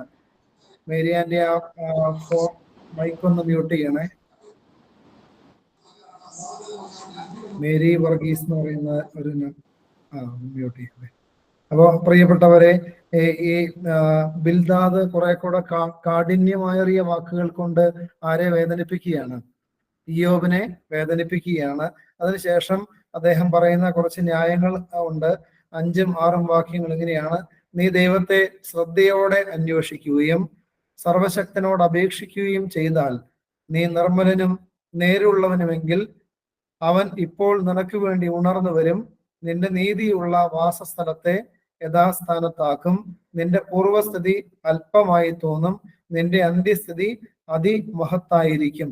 അപ്പോ അതിനുശേഷം പറയുകയാണ്, ഒരു ഉപദേശം കൊടുക്കുകയാണ്: നീ ഈ സമയത്തെങ്കിലും നീ ദൈവത്തെ ശ്രദ്ധയോടെ അന്വേഷിക്കുകയും സർവശക്തനോട് അപേക്ഷിക്കുകയും ചെയ്തായിരുന്നെങ്കിൽ നിന്റെ അവസ്ഥകൾക്ക് മാറ്റം വരുമായിരുന്നുവെന്ന് ഈ ബിൽദാദ് ആരോട് പറയുകയാണ്? ഇയ്യോബിനോട് പറഞ്ഞ് അദ്ദേഹത്തെ ഉപദേശിക്കുകയാണ്. അതിനുശേഷം അടുത്തൊരു ഉപദേശമാണ് 8ാമത്തെ വാക്യം: നീ പണ്ടത്തെ തലമുറയോട് ചോദിക്കുക, അവരുടെ പിതാക്കന്മാരുടെ അന്വേഷണ ഫലം ഗ്രഹിച്ചു കൊള്ളുക. നാം ഇന്നലെ ഉണ്ടായവരും ഒന്നും അറിയാത്തവരുമാണല്ലോ. ഭൂമിയിൽ നമ്മുടെ ജീവകാലം ഒരു നിഴലത്രേ. അതിനുശേഷം വീണ്ടും പറയുകയാണ്: അവർ നിനക്ക് ഉപദേശിച്ച് പറഞ്ഞു തരും, തങ്ങളുടെ ഹൃദയത്തിൽ നിന്ന് വാക്കുകളെ പുറപ്പെടുവിക്കും. അടുത്ത ഒരു നിർദ്ദേശം അദ്ദേഹം കൊടുക്കുകയാണ്: നീ പൂർവികരെ ശ്രദ്ധിച്ച് നോക്കണം, അവരുടെ വായിൽ നിന്ന് ജ്ഞാനം പുറപ്പെടുന്നുണ്ട്. നിന്റെ സഹനത്തിന്റെ കാര്യം എന്താണെന്ന് അവരുടെ വാക്കുകളിലൂടെ ഒന്ന് പരിശോധിച്ച് നോക്കാനായിട്ട് ഇയ്യോബിന് ബിൽദാദ് നിർദ്ദേശം കൊടുക്കുകയാണ്. ആദ്യം പറഞ്ഞു, നീ നിന്റെ ജീവിതം ഒന്ന് ക്രമപ്പെടുത്തി നോക്കി ദൈവത്തോടൊന്ന് പ്രാർത്ഥിച്ചു നോക്ക്, നിന്റെ ജീവിതം ചിലപ്പോ നന്നായി വരാൻ സാധ്യതയുണ്ടെന്ന് പറയുന്നു. രണ്ടാമത് പറയുകയാണ്, പൂർവികരായ പിതാക്കന്മാര് പറഞ്ഞിരിക്കുന്ന വാക്കുകളോ അല്ലെങ്കിൽ അവര് നൽകിയിരിക്കുന്ന സന്ദേശങ്ങളൊക്കെ ഒന്ന് പരീക്ഷിച്ച് നോക്കിയാൽ, നിന്റെ ജീവിതവുമായിട്ടൊന്ന് തട്ടിച്ചു നോക്കിയാൽ നിന്റെ സഹനത്തിന്റെ ഉത്തരം ഒരുപക്ഷെ നിനക്ക് കണ്ടെത്താനായിട്ട് സാധിക്കുമെന്ന് കൂടെ അദ്ദേഹത്തോട് പറഞ്ഞ് അദ്ദേഹത്തെ ആശ്വസിപ്പിക്കാനായിട്ട് കൂടെ ശ്രദ്ധിക്കുകയാണ്. 11, 12, 13 വാക്യങ്ങൾ എങ്ങനെയാണ്: ചെളിയില്ലാതെ ഞാങ്ങണ വളരുമോ? വെള്ളമില്ലാതെ ഒട്ടപ്പുല്ല് വളരുമോ? നമുക്കറിയാം വളരില്ല. അങ്ങനെ ഒരു ചോദ്യം ചോദിക്കുകയാണ്, വളരുവോ? വെള്ളമില്ലാതെ പുല്ല് വളരുവോ? പുല്ല് വളരില്ല. അതിനുശേഷം അദ്ദേഹം പറയുകയാണ്, അത് അരിയാതെ പച്ചയായിരിക്കുമ്പോൾ തന്നെ മറ്റെല്ലാ പുല്ലിനു മുമ്പേ വാടിപ്പോകുന്നു. അതായത് വെള്ളം പറ്റിപ്പോയാൽ ഈ ഞാങ്ങണയും ഈ പോട്ടപ്പുല്ലും എന്താവും? അത് വാടിപ്പോകും, അല്ലേ? അതാണ് അദ്ദേഹം പറയുന്നത്. അതിനുശേഷം ഇദ്ദേഹം ഈ പറഞ്ഞത് എന്താണെന്ന് 13ാമത്തെ വാക്യം ഇതിന്റെ ആന്തരിക അർത്ഥം എന്താണെന്ന് അദ്ദേഹം വെളിപ്പെടുത്തുകയാണ്. ദൈവത്തെ മറക്കുന്ന എല്ലാവരുടെയും പാത അങ്ങനെ തന്നെ. അതായത് വെള്ളമില്ലാത്തടുത്ത് ഈ പുല്ല് നശിച്ചു പോകുന്നത് പോലെ, അല്ലെങ്കിൽ ഞാങ്ങണ നശിച്ചു പോകുന്നത് പോലെ, ചെളിയില്ലാത്തടുത്ത് ഞാങ്ങണ നശിച്ചു പോകുന്നത് പോലെ ദൈവത്തെ മറക്കുന്ന എല്ലാവരുടെയും പാത എന്താവും? അത് നാശത്തിലേക്ക് ഉള്ള പാതയാകുമെന്ന് ആര് പഠിപ്പിക്കുകയാണ്? ബിൽദാദ് ഇയ്യോബിനോട് പറഞ്ഞു കൊടുക്കുകയാണ്, അല്ലെ? യേശുക്രിസ്തുവും ഇത് ഗിരിപ്രഭാഷണത്തിൽ പറയുന്നുണ്ട്, ഇടുങ്ങിയ വാതിലുകൾ തിരഞ്ഞെടുക്കാനായിട്ട്, ഇല്ലേ? 2 വാതിലുകളെ പറ്റിയാണ് പറയുന്നത്. ഒന്ന് ഇടുങ്ങിയതും, പിന്നെ 2 വിശാലമായ വഴിയും വാതിലും, അല്ലെ? ഇടുങ്ങിയ വാതിലിന്റെ പ്രത്യേകത അത് വഴി ഞെരുക്കമുള്ളതും പ്രയാസമുള്ളതും കല്ലുകൊണ്ട് നിറഞ്ഞതും മുള്ള് ഒക്കെയുള്ള ഒരു വഴിയാണ്. എന്നാൽ അതിന്റെ അവസാനം എന്താണെന്ന് പറയുന്നത്? അതിന്റെ അവസാനം നിത്യജീവനാണ്. അതായത് ദൈവ ഭയവും ദൈവത്തോടുള്ള സ്നേഹവും നിമിത്തം ജീവിതത്തിൽ സഹനങ്ങളും ദുഃഖങ്ങളും ഒക്കെ സഹിച്ച് അവസാനം ചെന്നെത്തുന്നത് നിത്യജീവനിലാണെന്ന് യേശു പഠിപ്പിക്കുകയാണ്. അതിനുശേഷം വിശാലമായ വഴിയെ പറ്റി പറയുന്നത്, അതിലൂടെയാണ് ഭൂരിഭാഗം ആളുകൾ പോകുന്നത്, പക്ഷെ അതിന്റെ അന്ത്യം നിത്യനാശമാണെന്ന് പറയുകയാണ്. അതുപോലെ തന്നെയാണ് ഇദ്ദേഹം പറയുന്നത്, ദൈവത്തെ മറക്കുന്ന എല്ലാവരുടെയും പാത അങ്ങനെ തന്നെ, അതിന്റെ അവസാനം തകർച്ചയായിരിക്കുമെന്ന് പറയുകയാണ്. അതിനുശേഷം 14, 15 വാക്യങ്ങൾ വായിക്കാമോ? 14, 15 വാക്യങ്ങൾ.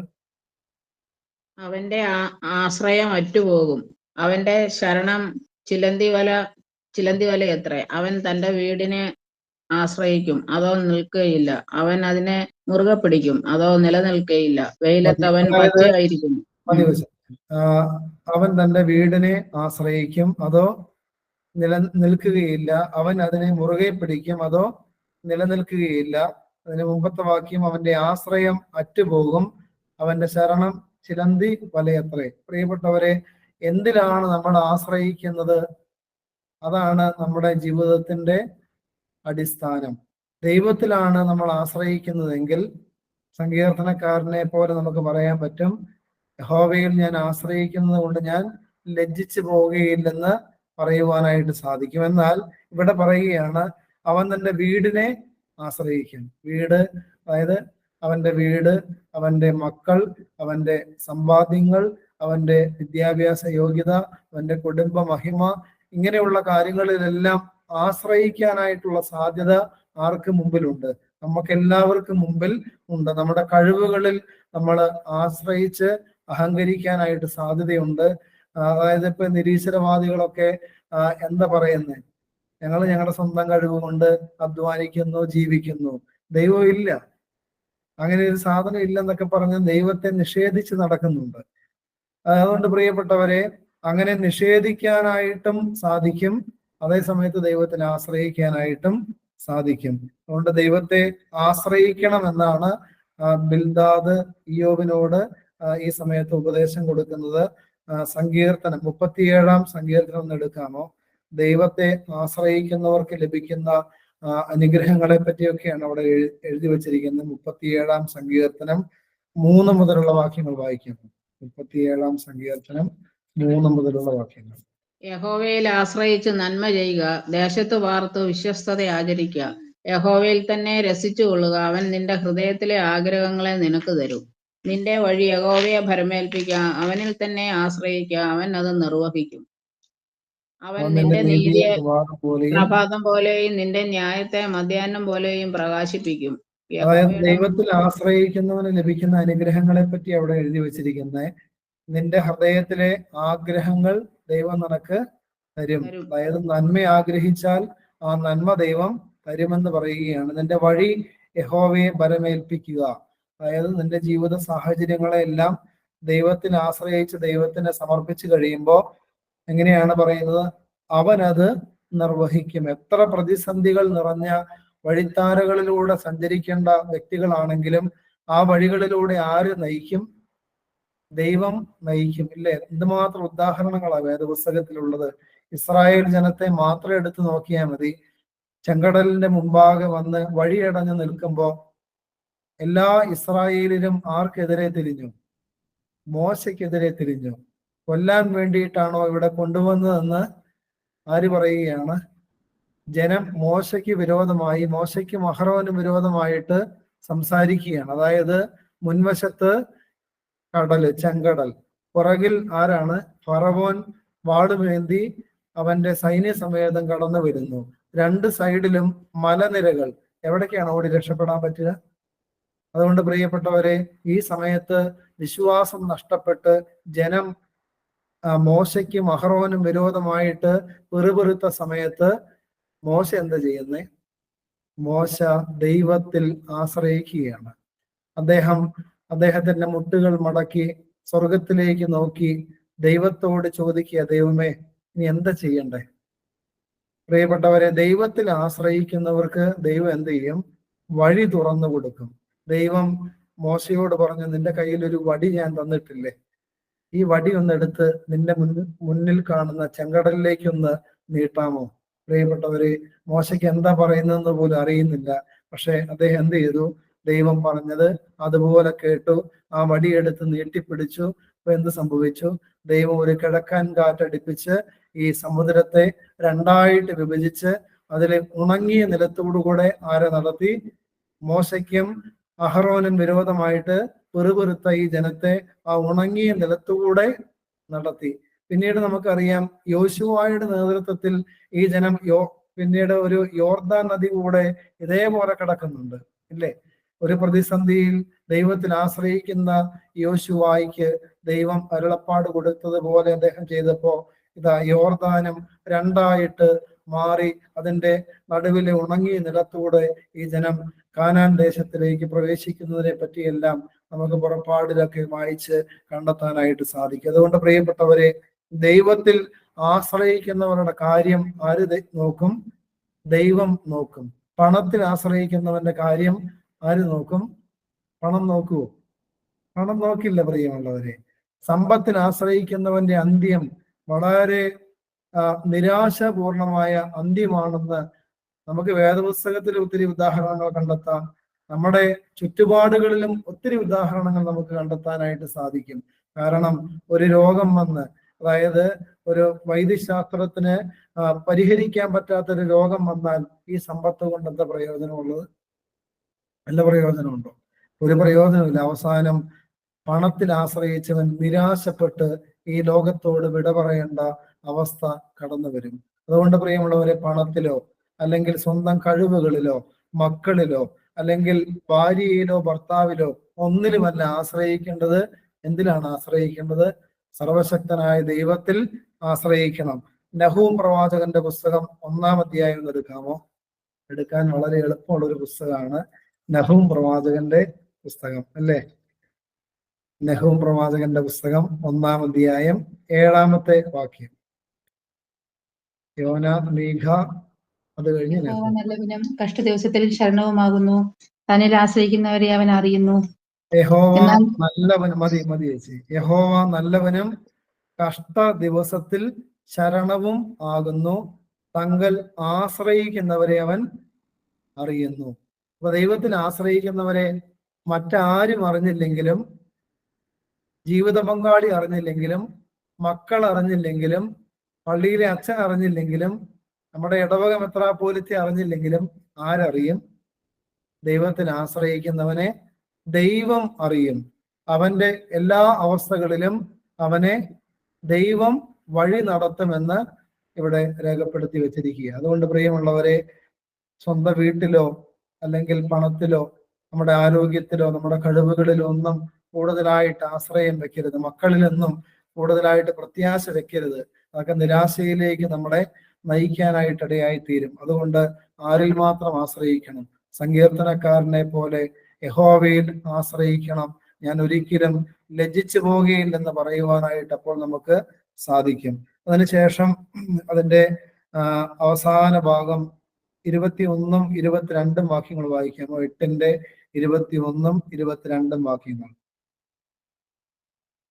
ബിൽദാദ് അവസാനം വായിച്ചോ?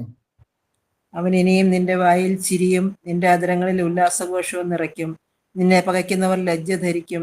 ദുഷ്ടന്മാരുടെ കൂടാരം ഇല്ലാതെയാകും. അവൻ ഇനിയും നിന്റെ വായിൽ ചിരിയും നിന്റെ അധരങ്ങളിൽ ഉല്ലാസഘോഷവും നിറയ്ക്കും. എന്ത് ചെയ്താലാണെന്ന് ബിൽദാദ് പറയുന്നത്?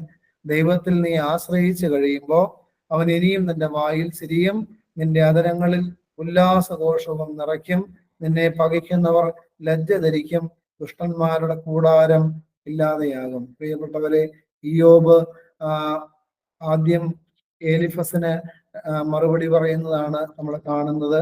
അതിനുശേഷം 8-ാമത്തെ വാക്യം, ശൂഹ്യനായ ബിൽദാദ് അദ്ദേഹത്തെ വീണ്ടും കഠിനമായ വാക്കുകളിലൂടെ കുറ്റപ്പെടുത്തിക്കൊണ്ട് സംസാരിക്കുന്നതും, അതിനുശേഷം അതിന്റെ അവസാന ഭാഗത്ത് ദൈവത്തിൽ ആശ്രയിച്ചാൽ ഈ അവസ്ഥയ്ക്കൊക്കെ മാറ്റം വരുമെന്ന് ഒരു ആശ്വാസ വാക്കുമെല്ലാം പറഞ്ഞ് അദ്ദേഹം ഇവിടെ അവസാനിപ്പിക്കുകയാണ്. ഇനി അടുത്തയാഴ്ച ഇയ്യോബ് അതിന് മറുപടി പറയുന്നതൊക്കെയാണ് പിന്നീട് നമ്മൾ കാണുന്നത്. അപ്പോൾ ഈ ഭാഗങ്ങളെല്ലാം നിങ്ങൾക്ക് മനസ്സിലായി എന്ന് പ്രതീക്ഷിക്കുകയാണ്. ദൈവം നിങ്ങളെ എല്ലാവരെയും അനുഗ്രഹിക്കട്ടെ. നമുക്ക് പ്രാർത്ഥിച്ച് അവസാനിപ്പിക്കാം. പിതാവിനും പുത്രനും പരിശുദ്ധ റൂഹായിക്കും സ്തുതി, ആദ്യം മുതൽ എന്നും എന്നേക്കും തന്നെ. ആമീൻ. കാരുണ്യവാനായ ദൈവമേ, ഇയ്യോബിന്റെ പുസ്തകത്തിലെ ആഴമേറിയ ജ്ഞാനങ്ങൾ ദൈവമേ ഞങ്ങൾക്ക് നൽകുന്ന നിർദ്ദേശങ്ങളെല്ലാം മനസ്സിലാക്കുവാനും അതിന് പ്രകാരം സഹനത്തിന്റെ നാളുകളിൽ ദൈവമേ അവിടുന്ന് അനുവദിക്കുന്നതാണെന്നും സഹനത്തിലൂടെ ഞങ്ങളുടെ ജീവിതങ്ങളെ അവിടുന്ന് ശുദ്ധീകരിക്കുന്നതാണെന്നും മനസ്സിലാക്കി കൂടുതലായി അങ്ങയിൽ ആശ്രയിക്കുവാനും അങ്ങയിൽ ശരണപ്പെടുവാനും ഞങ്ങളെ ഓരോരുത്തരെയും അവിടുന്ന് സഹായിക്കണമേ.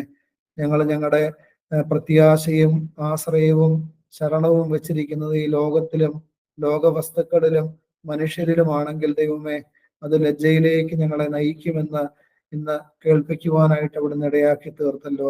അതിനാൽ ദൈവമേ, സങ്കീർത്തനക്കാരനെ പോലെ അങ്ങയിൽ ആശ്രയിക്കുവാനും അങ്ങയിൽ ശരണം കണ്ടെത്തുവാനും ഞങ്ങളെ ഓരോരുത്തരെയും അവിടുന്ന് സഹായിക്കണമേ. ഞങ്ങളുടെ എല്ലാ പ്രതിസന്ധികളിലും പ്രയാസങ്ങളിലും ദൈവമേ, അങ്ങയിൽ ആശ്രയിച്ചാൽ അവിടുന്ന് നിഷ്പ്രയാസം ഞങ്ങളെ വഴി നടത്തുമെന്ന് ഈ വചനങ്ങളിലൂടെ ഞങ്ങൾക്ക് അവിടുന്ന് വെളിപ്പെടുത്തി തന്നല്ലോ. ദൈവമേ, അങ്ങയിൽ ആശ്രയിക്കുന്നു, അങ്ങയിൽ ശരണപ്പെടുന്നു. ഈ ദൈവമേ ശുശ്രൂഷയിൽ സംബന്ധിച്ചു കൊണ്ടിരിക്കുന്ന എല്ലാ വ്യക്തികളെയും അവരുടെ കുടുംബങ്ങളെയും അവിടുന്ന് അനുഗ്രഹിക്കണമേ. അവരുടെ പ്രാർത്ഥനാ നിയോഗങ്ങളെല്ലാം പ്രത്യേകമായി ദൈവമേ അവിടുത്തെ പാദപീഠെ സമർപ്പിക്കുന്നു. എല്ലാവരെയും അവിടുന്ന് അനുഗ്രഹിച്ച് അവരുടെ ആഗ്രഹങ്ങളും അവരുടെ ഇഷ്ടങ്ങളും ദൈവമേ അവിടുത്തെ പദ്ധതിക്ക് അനുസരിച്ചുള്ളതാണെങ്കിൽ അതെല്ലാം അവിടുന്ന് അനുവദിച്ചു കൊടുത്ത് ദൈവമേ അവരെ സഹായിക്കണമേ, സന്തോഷിപ്പിക്കണമേ. ദൈവമേ അടുത്ത തലമുറകളെ എല്ലാം അവിടുന്ന് വാഴ്ത്തണമേ. അടിയങ്ങളുടെ ഇടവകയെയും ദൈവമേ മലബാർ ഭദ്രാസനത്തെയും ഭദ്രാസനത്തിലെ എല്ലാ പള്ളികളെയും എല്ലാ വിശ്വാസികളെയും പരിശുദ്ധ സഭയെയും സഭയിലെ എല്ലാ വിശ്വാസികളെയും അങ്ങയുടെ കരങ്ങളിലേക്ക് സമർപ്പിക്കുന്നു. രോഗപീഠകളിലൂടെ മറ്റു ഞെരുക്കങ്ങളിലൂടെ പ്രതിസന്ധികളിലൂടെ കടന്നു പോകുന്നവർക്ക് ദൈവമേ അവിടുന്ന് കൂട്ടായിരിക്കുകയും അവരെ ആശ്വസിപ്പിക്കുകയും വഴി നടത്തുകയും ചെയ്യണമേ. രോഗികളെ സൗഖ്യത്തിലേക്ക് നയിക്കണമേ. മക്കളില്ലാതെ പ്രയാസം അനുഭവിക്കുന്നവർ മക്കളെ കൊടുത്ത് അവിടുന്ന് അനുഗ്രഹിക്കണമേ. സാമ്പത്തിക കടബാധ്യതകളിലൂടെയൊക്കെ കടന്നു പോകുന്നവർക്ക് ദൈവമേ സ്വർഗീയ ഭണ്ഡാരം തുറന്നു കൊടുത്ത് അവിടുന്ന് വീണ്ടും അനുഗ്രഹിച്ച് വഴി നടത്തണമേ. നിരാശയിലൂടെ കടന്നു പോകുന്നവർക്ക് പ്രത്യാശ കൊടുത്ത് അവിടുന്ന് അനുഗ്രഹിക്കണമേ. ഈ ഇടവകയിലെ എല്ലാ കുടുംബങ്ങളെയും അവിടുന്ന് അനുഗ്രഹിക്കണമേ. സക്കറിയാവ് 2:5 തിരുവചന പ്രകാരം തീമതിലിട്ട് എല്ലാ അപകടങ്ങളിലും അനർത്ഥങ്ങളിലും അവിടുന്ന് പരിപാലിച്ചു കൊള്ളണമേ. പരിശുദ്ധ അമ്മേ മാതാവേ, സകല പരിശുദ്ധന്മാരും ശുദ്ധിമതികളുടെ ഞങ്ങൾക്ക് വേണ്ടി അപേക്ഷിക്കണമേ. ആയത് പിതാവിന്റെയും പുത്രന്റെയും ജീവനുള്ള പരിശുദ്ധ റൂഹായുടെയും നാമമഹത്വത്തിനായിട്ട് തന്നെ ആമേൻ. എല്ലാവർക്കും നല്ലൊരു ശുഭരാത്രി നേരം.